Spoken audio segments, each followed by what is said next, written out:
皆さんごきげんよう、上川かおるです。今回取り上げる話題はウクライナ情勢関連のニュースを取り扱っていきます。現在のウクライナはアメリカからの軍事支援が途絶えた状態で、ヨーロッパ各国からの支援についても去年後半はハンガリーの支援措置の動きなどもあって支援が途切れ途切れになるという苦しい状態に陥っています。だからといってウクライナ軍が諦めたわけではなく、手持ちの武器での相当の反撃を今も続けています。今回の動画ではそうしたウクライナの動きからまずは見ていきましょう。今回取り上げる主な話題はこちら。1、ロシア海軍セルゲイコトフ撃破。ウクライナ軍の水上ドローン攻撃が成功しました。2、ロシアはウクライナの存在を認めない。侵略は無条件降伏まで続けると前ロシア大統領が話しています。3、大型ドローンが遠距離戦の主体となっています。ロシアはイラン製ドローンの量産体制が確立しつつあることを発表し、一方でウクライナもロシア領内への攻撃を大型ドローンで行っています。今回ウクライナ軍がロシア海軍の軍艦を沈めたのはクリミア半島の東の端の方にあるフェオドシアです。この港の周辺にいたロシア軍艦がウクライナ軍の水上ドローンによる攻撃を受けました。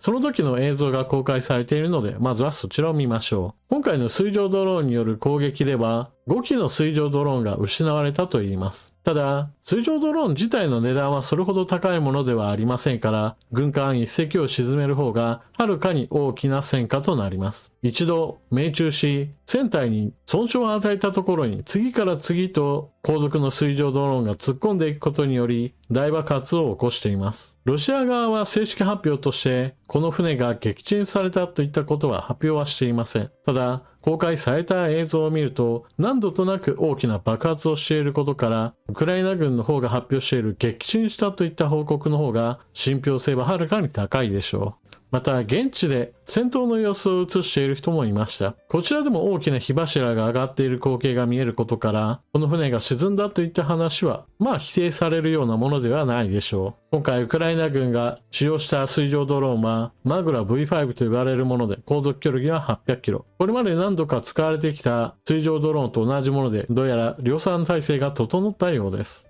一方、今回撃沈されたとみられるロシア海軍のセルゲイコトフ、建造費は100億円ほどですが2021年1月浸水といったこともあってかなりの最新鋭艦です。ウクライナ軍による度重なる攻撃によって黒海艦隊の3割が撃沈もしくは大破で脱落しており、艦隊の影響力はますます低下しています。次にロシアの本音を見ておきましょう。ウクライナはロシアだと明言、メドベージェフ前大統領。ロシアのメドベージェフ前大統領は4日、ウクライナは言うまでもなくロシアだと述べ、ゼレンスキー政権を無条件降伏させるまで侵攻作戦を続けると述べた。各国の若者を集めて、ロシア南部ソチで開かれているフォーラムに参加したメドベージェフ氏は、ドニプロ川の両岸とも分かつことのできないロシアの戦略的歴史的国境の一部だ。これを力ずくで変更する試みは粉砕されると主張。現在ロシアが制圧している東部南部4州にとどまらずウクライナ全体を支配下に置く必要があるとの考えを示唆した。さらに我々は自らの領土を決して放棄しないと強調。ゼレンスキー政権に代わる新たな政権と外交交渉に入っても一方的に併合を宣言した4州などは返還しない考えを示した。記事はここまでなのですが、彼らが発言している動画なども公開されているので、そこから一場面を切り出しています。問題なのは彼の後ろに映っている地図です。ウクライナの国土のそのほとんどがロシア領に塗り替えられた上に、なぜかポーランドやルーマニアがウクライナ領の一部を併合しているという奇妙な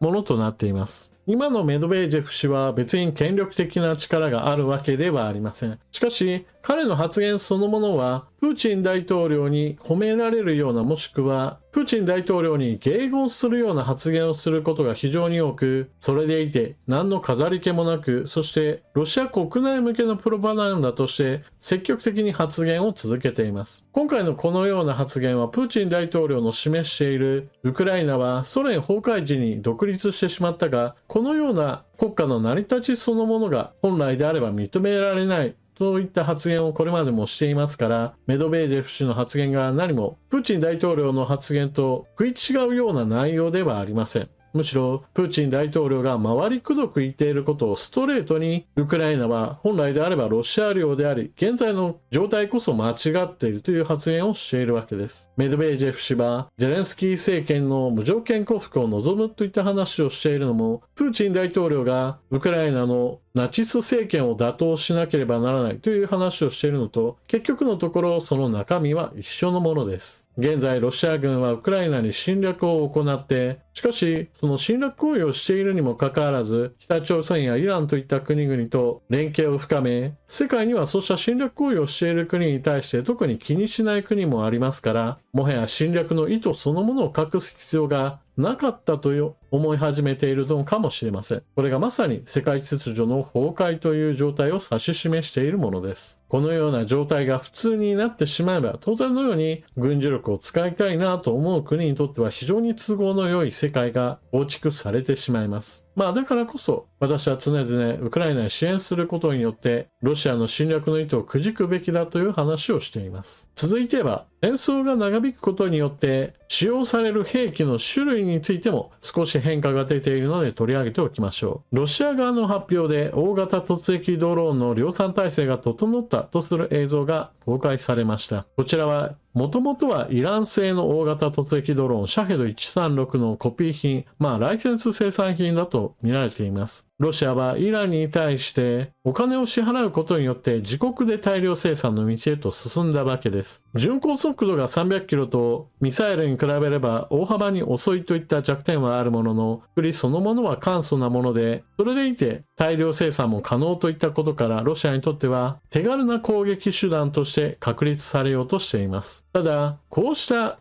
大型突撃ドローンは速度が速くないといったこともありますし、またレーダーの監視網にも引っかかるものですから、ウクライナ軍が毎日のように迎撃に成功して何機撃墜したといったことを発表し続けています。だからこそ以前ではもう廃れてしまって何の役にも立たないと言われていたような対空戦車ゲパルトの活躍の場にもなっています。このように大型ドローンが大量に使われる理由というのが、そもそもミサイルは非常に高額な兵器であり、しかも量産するにはお金だけではなく多くの軍事物資が必要ですから、戦いの初期においては備蓄していた分をどんどん使えるんだけれども、戦いが長引けば長引くほどそれらの兵器は数を揃えることが困難で、しかも高額品といったこともあってお金の問題も発生するといった具合にして使い勝手がどんどん悪くなってくるのです。だからこそそこそこの性能でもいいから数を揃えられる安い兵器として大型突撃ドローンが遠距離攻撃の主体へと変わってきているわけです。ここで見るべきポイントとしては、ロシアは国家予算の3割を際してでも大量のお金をつぎ込んでいるにもかかわらず、ミサイルはもはや量産できない状態に陥っていて、主力の遠距離攻撃をドローンへと切り替えざるを得なくなっているという点です。日本も現在では長距離ミサイルの開発へと取り組んでいるわけですが、一方においてそうした兵器が非常に高額であるといったことからも、長期の戦いにおいては安いんだけれどもそこそこの兵器も事前に考えて開発しておかなければならないといったことは、まさにウクライナの戦訓だと言えるでしょう。さて、ロシアが大型突撃ドローンの量産体制が整ったという発表をしている一方において、ウクライナも黙ってはいません。ウクライナも同じように大型の突撃ドローンを開発し攻撃へと投入しています。ただしロシアとウクライナにおいては使い方に差があります。ロシア軍は積極的に集合住宅のような多くの人たちを苦しめることに大型突撃ドローンを大量に使うのですが、ウクライナの反撃としてはロシアの経済や軍事活動を支えるような施設へと集中的に攻撃を行っています。昨日行われた攻撃としてはベルゴロド地方の石油関連施設への攻撃が行われました。石油関連施設はちょっとした攻撃にも大きな火災へと発展しますから、復旧までにも多くの時間を要します。このような攻撃を多方面に繰り返し行うことがこれからのウクライナにとっては重要でしょう。以前のウクライナの解説動画において陸海空3種類のそれぞれの状況について解説を分けて話をしました。海での戦いにおいては水上ドローンを駆使してウクライナ軍がロシア軍の軍艦を次々と撃破し、ロシア海軍は港に引きこもっている状態へと陥っています。一方で空の戦いにおける話なのですが、ここ最近もまたウクライナ軍はロシア軍の戦闘機を撃墜しています。空の戦いにおいては、非ステルス戦闘機の戦いといったものは、対空ミサイルの方が基本的には高性能で、これを上回ることができていますから、弾薬さえウクライナに届いていれば、ロシア軍の戦闘機を撃墜し続けることはこれからも可能でしょう。問題なのは今回取り上げていない陸上戦闘で、やはりこちらの方も長期になればなるほど物量がものを言います。現在のところウクライナへの弾薬支援が細っている状況なので、前線における砲弾不足、これが解消されるまではまだまだ苦戦が続くでしょう。それだけに苦戦している部分以外のところで戦果を上げることによって、ロシア軍の全体的な攻勢の圧力を和らげることがウクライナの活路だと言えるでしょう。まずは当面はチェコが手配した40万発の砲弾が届き始めることによって前線の状況は改善し始め、アメリカの議会でウクライナ支援の予算が通るかどうかといったところが次の焦点となるでしょう。それでは今回の動画はここまで。最後までご視聴いただきありがとうございました。チャンネル登録していない方はぜひともチャンネル登録していってください。そして動画を最後まで見終わった方は評価ボタンのクリックとあなたの感想コメントをよろしくお願いします。また情報の更新に役立ったなと思う方はぜひともスーパーチャットのご利用もよろしくお願いします。それでは次の動画でまたお目にかかりましょう。またね。